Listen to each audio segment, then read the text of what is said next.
এই যে পিঁপড়ে বড় মামা, তোমাকে এর আগে কখনো দেখিনি। এই প্রথম দেখলাম। এই আনারস গাছটি অনেক যত্ন করে বড় করেছি, আর তুমি কোথায় থেকে এসে আনারস গুলো নষ্ট করতে শুরু করে দিয়েছ? তুমি হয়তো জানো না, আনারস গুলো বেচে আমি কিছু টাকা পাবো, আর এই টাকা দিয়ে কিছু খাবার কিনে নিয়ে আসবো।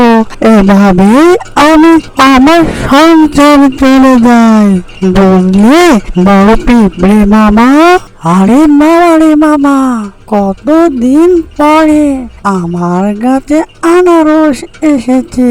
আনারস খেতে আমার ভারী মজাই লাগে। আনারসের কি সুগন্ধি! কিন্তু আনারসের সুগন্ধি শুনে কেউ যদি চলে আসে, তাহলে তো আমার পাকা পাকা আনারস গুলো চুরি হয়ে যাবে। কি যে করি! আরে বুঝলাম না, এত দূর রাস্তা হেঁটে এসে আসলাম, কিন্তু কোনো সুগন্ধি পেলাম না। এখানে আসাই মাত্র সুগন্ধি পাওয়া শুরু হয়ে গেল। বুঝলাম না এখানে কি রয়েছে। আরে গাছের উপরে দেখি পাকা আনারস, তাই তো বলি এখানে এত সুগন্ধি কিসের? ভালোই হবে, অনেক কটা দিন থেকে আমি আনারস খাইনি।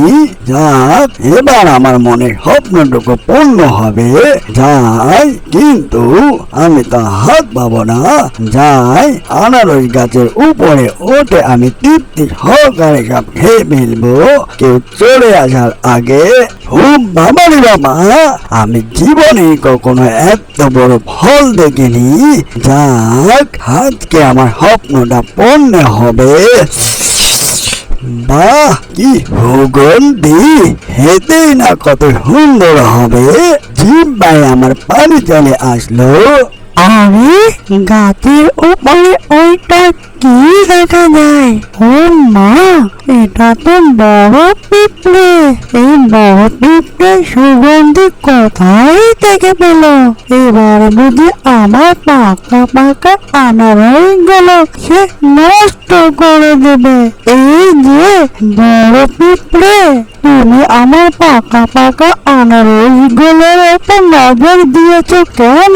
তুমি হয়তো জানো না, আমি অনেক কষ্ট করে আনারস গুলো পেয়েছি, আর এগুলো হাটে গিয়ে বেঁচে আসবো, আর এগুলো বেঁচে কিছু টাকা দিয়ে খাবার কিনে নিয়ে আসবো। বড় পিঁপড়ে মামা, তুমি আনারস গুলো নষ্ট করো না, তুমি নিচে নেমে এসো। এই যা, টুনি পাখি তো আমাকে দেখে ফেললো। এবার বুঝি আমার স্বপ্ন পূর্ণ হবে না। এই যে টুনি পাখি, তুমি চিন্তা করিও না, তোমার পাকা পাকা আনারসের সুগন্ধি আমি চলে এসেছি, একটাও আমি নষ্ট করিনি। দাঁড়াও, আমি নিচে নেমে আসছি। তুমি এত অস্থির হও না টুনি পাখি।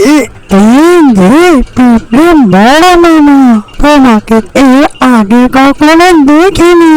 এই প্রথম দেখলাম। এই আনারস গাছটি অনেক যত্ন করে বড় করেছি, আর তুমি কোথায় থেকে এসে আনারস গুলো নষ্ট করতে শুরু করে দিয়েছ? তুমি হয়তো জানো না, আনারস গুলো বেচে আমি কিছু টাকা পাবো, আর এই টাকা দিয়ে কিছু খাবার কিনে নিয়ে আসবো। এভাবে আমি আমার সংসার চলে যাই, বুঝলে বড় পিঁপড়ে মামা? আরে টুনি, আমি তো জানতাম না, আমার ভুল হয়ে গেছে টুনি। ঠিক আছে টুনি, তোমার কাছে তো অনেকগুলো পাকা পাকা আনারস ধরেছে, ওখান থেকে যদি একখানা দিতে তাহলে ভালোই হতো। আমি কখনো আনারস ফল খাইনি, বুঝলি তুমি? আরে বড় পিঁপড়ে, এই ব্যাপার তাহলে। ঠিক আছে বড় পিঁপড়ে, তুমি একখানা পাকা আনারস ফল নিয়ে দিও, এতে আমার কোনো সমস্যা নেই। এই মতন কার্টুনটি যদি ভালো লেগে থাকে, লাইক, কমেন্ট আর শেয়ার আর সাবস্ক্রাইব করতে ভুলবেন না। এরকম নিত্য নতুন ভিডিও পাওয়ার জন্য চ্যানেলের সাথে থাকবেন। এতক্ষণ সাথে থাকার জন্য সবাইকে ধন্যবাদ।